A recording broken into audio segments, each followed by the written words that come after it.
Hello guys, അസ്സലാമലൈക്കും. അപ്പോൾ ഇന്ന് പുതിയൊരു വീഡിയോ ആയിട്ടാണ് വന്നിരിക്കുന്നത്. നമ്മൾ കോഴിക്കോട് വരെ പോവുകയാണ്. എന്താണെന്ന് വെച്ചാൽ മോളെ റൂമൊക്കെ വെക്കേറ്റ് ചെയ്ത് പോരാൻ വേണ്ടിങ്ങാണ്ട്. അപ്പോൾ അവൾക്ക് 3-ാം തീയതിയാണ് കേട്ടോ എക്സാം. അപ്പോൾ ഇനി അവിടുന്ന് സൈലത്തുനിന്ന് പോന്നു കേട്ടോ. റൂമൊക്കെ വെക്കേറ്റ് ചെയ്ത് വന്നിട്ട് കുറേ ദിവസമായി. നമ്മൾ റൂം വെക്കേറ്റ് ചെയ്ത് സാധനങ്ങളൊന്നും കൊടുത്തിരുന്നില്ല കേട്ടോ. അപ്പോൾ നമ്മളെ വണ്ടി സർവീസിന് കൊടുത്തിരിക്കുന്നു കേട്ടോ. അപ്പോൾ നമ്മൾ പുറത്തേക്ക് ഇറങ്ങിയപ്പോൾ വേഗം ഒരു ഓട്ടോ കിട്ടി. അതിനാണ് ഞങ്ങൾ കോട്ടപ്പാള വരെ പോയത്. കോട്ടപ്പാള ആയിട്ട് സർവീസിന് കൊടുത്തിരുന്നത്. അങ്ങനെ ഓട്ടോയിൽ കുറേ കാലത്തിന് ശേഷം ഓട്ടോയിൽ കയറിപ്പോയിട്ടോ. പിന്നെ അതാ ഞങ്ങളവിടെ കോട്ടപ്പാളിൽ എത്തി. ഞങ്ങളെ വണ്ടി സർവീസിന് കൊടുത്തോടത്ത് ഇറങ്ങി കേട്ടോ. ഓയിൽ മാറ്റാനും കുറേ കാര്യങ്ങളൊക്കെ ഉണ്ടായിരുന്നു കേട്ടോ. അങ്ങനെ വണ്ടിയൊക്കെ അവിടെ നിന്ന് എടുത്തതാ. ഞങ്ങൾ വണ്ടി കയറി പോകുന്നു കേട്ടോ. അവിടുന്ന് സർവീസും കാര്യങ്ങളൊക്കെ കഴിഞ്ഞ് വണ്ടിയിൽ പോകുന്നു കേട്ടോ. ആൾ കോൾ ചെയ്തും കൊണ്ടിരിക്കുകയാണ്. അങ്ങനെ അവിടുന്ന് അതൊക്കെ കഴിഞ്ഞ് ഞങ്ങൾ പോകുന്നത് ആ വഴിക്ക് കോഴിക്കോട് എത്തുന്നതിൻ്റെ കുറച്ച് മുന്നേ ഞങ്ങൾ ഉച്ചക്കുള്ള ഭക്ഷണമൊക്കെ കൊണ്ടുപോയിക്കായിരുന്നു കേട്ടോ. കാരണം ഹോട്ടൽ ഫുഡ് ഈ അധികം യാത്ര ആയതുകൊണ്ട് ഹോട്ടൽ ഫുഡ് കഴിക്കണ്ട വിചാരിച്ചങ്ങാണ്ട്. അപ്പോൾ വാപ്പാക്കുള്ളത് ഞാൻ പിന്നെ ഒരു അടപ്പിൽ കൊടുത്തു കേട്ടോ. മറ്റേത് ഞങ്ങൾ 4 പേരും ഒന്നൊന്നാട്ടോ വാരി കഴിക്കണം. ഞാൻ അവർക്കും വാരി കൊടുത്തു, ഞാനും കഴിച്ചു കേട്ടോ. അങ്ങനെ ഞങ്ങൾ 4 പേരും ഒന്നൊന്നും കഴിച്ചു. മറ്റവർക്ക് വാപ്പാക്കുള്ളത് ഒരു പ്ലേറ്റിലും കൊടുത്തങ്ങാണ്ട് അങ്ങനെ ഇതെല്ലാവർക്കും ഞാനാട്ടോ വാരി കൊടുക്കണേ. പോത്തയക്കണം എന്നിട്ട് ഓക്ക് ഞാൻ വാരി കൊടുക്കുകയാണ്. പിന്നെ ഇവനിതാ ലാസ്റ്റ് ഇവനാണ് കേട്ടോ. ഞങ്ങളതൊക്കെ കഴിഞ്ഞാലും ഓൻ്റെത് കഴിയാതെ അങ്ങനെ ഇരിക്കണം. പിന്നെ അതൊക്കെ കഴിഞ്ഞ് അവിടുന്ന് അതൊക്കെ ക്ലീനാക്കി ഞങ്ങൾ അവിടുന്ന് പോന്നു കേട്ടോ. പിന്നെ ഞങ്ങളിതാ സൈലത്തിൻ്റെ ക്യാമ്പസിലെത്തി കേട്ടോ. ക്യാമ്പസിൽ പോയി അവിടുന്ന് പേപ്പറും കാര്യങ്ങളൊക്കെ വാങ്ങിയിട്ട് വേണം നമ്മൾ ഹോസ്റ്റലിൽ വന്ന് അവിടുന്ന് വെക്കേറ്റ് ചെയ്യാൻ പറ്റുള്ളൂ കേട്ടോ. അപ്പോൾ അതൊക്കെ അവിടുന്നൊക്കെ സൈൻ ചെയ്ത് വാങ്ങി എല്ലാ കാര്യങ്ങളും അവിടുത്തൊക്കെ കഴിഞ്ഞതാണ് ഞങ്ങൾ ഹോസ്റ്റലിൽ എത്തിയിട്ട്. ഹോസ്റ്റലിൽ ഇതൊക്കെ ഉണ്ടോ ലഗേജുകൾ കയറ്റുന്ന വീഡിയോസൊന്നും എടുക്കാൻ പറ്റിയില്ല കേട്ടോ. അങ്ങനെ അതൊക്കെ വണ്ടി കയറ്റിയിട്ട് ഞങ്ങൾ അവിടുന്ന് പോന്നു കേട്ടോ. അങ്ങനെ വണ്ടി കയറി പോകുന്നത് ഞങ്ങൾ മുട്ടായി തെരുവക്ക് പോകാൻ വേണ്ടിങ്ങാണ്ടാണ് പോകുന്നത് കേട്ടോ. പിന്നെ അവിടെ പാർക്ക് ചെയ്തിട്ട് ഞങ്ങൾ മുട്ടായി തെരുവക്കാട്ടോ നടന്ന് പോണത്. അപ്പോൾ അതിൻ്റെ അടുത്തൊരു ജ്യൂസ് കടയിൽ കയറിയിട്ടോ കുറച്ച് വെള്ളം കുടിക്കാൻ വേണ്ടിങ്ങാണ്ട്. നല്ല ചൂടല്ല, അപ്പോൾ നല്ല ദാഹവും കാര്യങ്ങളൊക്കെ ഉണ്ടായിരുന്നു കേട്ടോ. അപ്പോൾ നമ്മളെ കണ്ണൂർ കോക്ടെയിൽ പറഞ്ഞിട്ടൊരു ജ്യൂസ് ഉണ്ടല്ലോ ഇപ്പോൾ പപ്പായയുടെ. അപ്പോൾ അതാട്ടോ ഞാനും മോളും വാപ്പിയും കഴിച്ചത്. ഇവൻ ഐസും കഴിച്ചു, പിന്നെ മറ്റവന് മാംഗോ ജ്യൂസും കഴിച്ചു കേട്ടോ. അങ്ങനെ അതൊക്കെ കഴിച്ച് അവിടുന്ന് ബില്ലൊക്കെ കൊടുത്ത് ഞങ്ങൾ അവിടുന്ന് മുട്ടായി തെരുവിൻ്റെ ഉള്ളിലേക്ക് പോന്നു കേട്ടോ.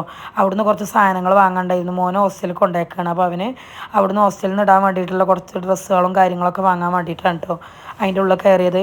അപ്പോൾ അവനുള്ള ട്രൗസറും പാൻറ്റും കുപ്പായങ്ങളും അങ്ങനെ കുറച്ച് കാര്യങ്ങൾ അവിടുന്ന് വാങ്ങാൻ വേണ്ടി ഇങ്ങോട്ട് കുറേ വേണ്ടിയിരുന്നു കേട്ടോ. അപ്പോൾ നമുക്ക് ഹോൾസെയിലായിട്ട് കിട്ടുകയാണെങ്കിൽ അങ്ങനെ എടുക്കാമെന്ന് വിചാരിച്ചിങ്ങാണ്ടാണ് കേട്ടോ അവിടെ കയറിയത്. അപ്പോൾ എല്ലാവരും നമ്മൾ കരുതിയൊരു പ്രൈസിൽ കിട്ടി കേട്ടോ. അങ്ങനെ അതൊക്കെ എടുത്തു പോകുന്നു. അപ്പോൾ അവൻ പറഞ്ഞൊരു പാൻറ്റ് എടുക്കാത്തതുകൊണ്ട് കേട്ടോ ആ മുഖം വീർപ്പിച്ചിങ്ങാണ്ട് ഇങ്ങനെ നിൽക്കണത് അവനവിടെ. അപ്പോൾ അവനില്ല നിക്കറും ഷെഡിയും കുപ്പായങ്ങളും എല്ലാം അതും കിട്ടി. അപ്പോൾ അതൊക്കെ ബില്ലാക്കി ഇങ്ങോട്ട് അവിടുന്ന് പോന്നു കേട്ടോ. പിന്നെ അത് അവിടെ റോട്ടുമക്കിൽ വന്നപ്പോൾ ഇങ്ങനെ നമ്മൾ സുർക്കിയിലിട്ട പൈനാപ്പിൾ പിന്നെ മാങ്ങ അങ്ങനെ ഓരോ സാധനങ്ങളുണ്ടല്ലോ. അപ്പോൾ അവരൊക്കെ പൈനാപ്പിളും പിന്നെ ക്യാരറ്റും പപ്പായയും അതൊക്കെ വാങ്ങിച്ചു കേട്ടോ. ഞാനൊരു ലൈമാട്ടോ കുടിച്ചത്. പിന്നെ അതും കഴിഞ്ഞ് അവിടുന്ന് ഞങ്ങൾ വണ്ടിക്ക് പോരുകയാണ് കേട്ടോ സാധനങ്ങളൊക്കെ എടുത്തിട്ട്. അങ്ങനെ വണ്ടിക്ക് പോകുന്നവന് പിന്നെ ചോളോനും പിന്നെ ഒരു പൈനാപ്പിളും ആട്ടോ വാങ്ങിയത്. അവനത് കഴിച്ചും കൊണ്ട് പോരുന്നുണ്ട് കേട്ടോ. അങ്ങനെ അതൊക്കെ കഴിഞ്ഞ് ഞങ്ങൾ പോകുന്നതാ പിന്നെ മോന് ഹോസ്റ്റലിലേക്ക് കൊണ്ടുപോകാൻ വേണ്ടിയിട്ടുള്ള ഒരു പെട്ടി വാങ്ങാൻ വേണ്ടിയിട്ട് കയറിയതാണ് കേട്ടോ. അപ്പോൾ അപ്പുറത്ത് കടയിൽ പോയിങ്ങാണ്ട് ഓന് ചിപ്സും ജംസിൻ്റെ മുട്ടായിയും അങ്ങനെ അതൊക്കെ വാങ്ങി അവനുള്ളതൊക്കെ കയ്യിലാക്കി അവൻ പോകുന്നു കേട്ടോ. അങ്ങനെ പെട്ടിയൊക്കെ വാങ്ങി ഞങ്ങൾ അവിടുന്ന് പോകുന്നത് മഞ്ചേരി എത്തി കേട്ടോ. പിന്നെ മഞ്ചേരിയിൽ നിന്ന് ഭക്ഷണം കഴിക്കാൻ വേണ്ടി ഫർസിയിലാട്ടോ ഞങ്ങൾ കയറിയത്. മഞ്ചേരിയിലുണ്ടല്ലോ ഫർസ പറഞ്ഞൊരു അടിപൊളി ഹോട്ടലാണ്. ഞങ്ങൾ അവിടെ ഉണ്ട് കയറിയത്.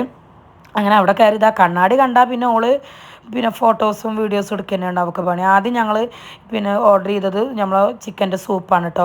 അങ്ങനെ അതൊക്കെ വന്നു, അതൊക്കെ കഴിച്ചും കൊണ്ടിരുന്നു കേട്ടോ. അതൊക്കെ കഴിഞ്ഞപ്പോൾ പിന്നെ നമ്മൾ ഏൽപ്പിച്ച ഫുഡ് വന്നു കേട്ടോ. ഞങ്ങൾ ഫുഡ് പറഞ്ഞിരുന്നത് എനിക്ക് പിന്നെ അണിയൽഫാമും പിന്നെ നൂൽ പൊറാട്ടയായിരുന്നു കേട്ടോ. വാപ്പാക്ക് പിന്നെ മാംഗോ ഫിഷ് കറി നൂൽ പൊറാട്ടയും മോളും മന്തിയാണ് എടുത്തത്. മറ്റേ ആൾ പിന്നെ ഒന്നും കഴിച്ചില്ല കേട്ടോ. ചെറിയോനും പിന്നെ ആ മന്തി തന്നെ കേട്ടോ കഴിച്ചത്. അങ്ങനെ അതൊക്കെ കഴിച്ച് കഴിഞ്ഞ് അവിടുന്ന് ബാക്കിയുള്ളതൊക്കെ പാർസലും വാങ്ങി ഞങ്ങൾ അവിടുന്ന് പോന്നു കേട്ടോ. ബില്ലൊക്കെ കൊടുത്തു. അപ്പോൾ അവന് ജീരകം വേണമെന്ന് പറഞ്ഞിട്ട് കുറച്ച് ജീരകവും വാങ്ങിച്ച് അങ്ങനെ അതും വാങ്ങിങ്ങാണ്ട് ഞങ്ങൾ അവിടുന്ന് പോന്നു കേട്ടോ. കറണ്ട് പോയിക്കായിരുന്നു. ഞങ്ങൾ പുറത്തേക്ക് ഇറങ്ങിയിരിക്കുക കറണ്ട് വന്നു കേട്ടോ. അപ്പോൾ വാപ്പ മുന്നിൽ പോകുന്നങ്ങാണ്ട് ഇതാ അവിടെ കാലം നീട്ടിയിരിക്കുന്നുണ്ട്. വീട്ടിലിരിക്കും പോലെ വലിയ ആളെ ഇങ്ങോട്ട് കയറി ഇരിക്കുന്നുണ്ട്. ഇവൻ കണ്ടോ കുഞ്ഞിപ്പൂയു തുള്ളി കളിക്കും പോലെ ഇങ്ങനെ തുള്ളി കളിച്ച് വരുന്നുണ്ട് കേട്ടോ. അങ്ങനെ അവിടുന്ന് വണ്ടി കയറി ഞങ്ങൾ പോകുന്നു കേട്ടോ. അപ്പോൾ നിങ്ങളെ അഭിപ്രായങ്ങളും ഇതൊക്കെ അറിയിക്കാം കേട്ടോ. ബൈ.